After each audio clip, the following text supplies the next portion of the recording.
In today's video, I'm going to teach you how to share a Google Sheet on WhatsApp. If you've ever copied the URL from your browser and sent it in a chat, only to hear that your teammate can't open it, don't worry, you're not alone. The fix is simple, and I'll walk you through it so your link works on the first try, even on mobile. Start by opening your Google Sheet and clicking the Share button in the top right corner. This opens the sharing settings for your file. In the section labeled General Access, you'll likely see it set to Restricted by default.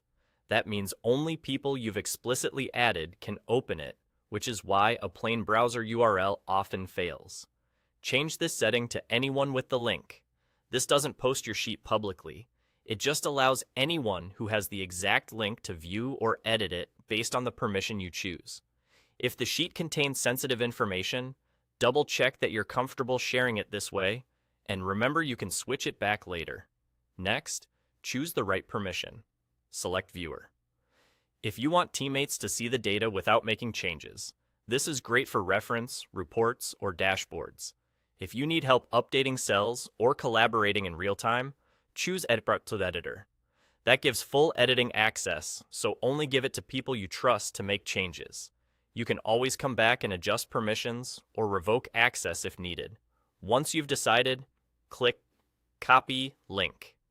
This copies the special shareable link with your chosen permissions attached. Now, head over to WhatsApp on your phone or on the desktop app. Paste the link into your chat. Before you hit send, wait a moment for the thumbnail preview to load. You'll usually see the sheet's title and a small preview image. That visual makes your message look more professional and helps your teammate recognize the file at a glance. If the preview doesn't appear immediately, give it an extra second. You can also add a short note so they know what to look for when they open it. That's it. Click Send, and your teammate will be able to open the sheet right from WhatsApp with the exact access you set. To recap, use the Share button, switch General Access to Anyone with the link, pick Viewer or Editor, copy the link, and paste it into WhatsApp, waiting for the preview before sending. Collaborating on the go really is that easy. Follow for more Google Sheets basics.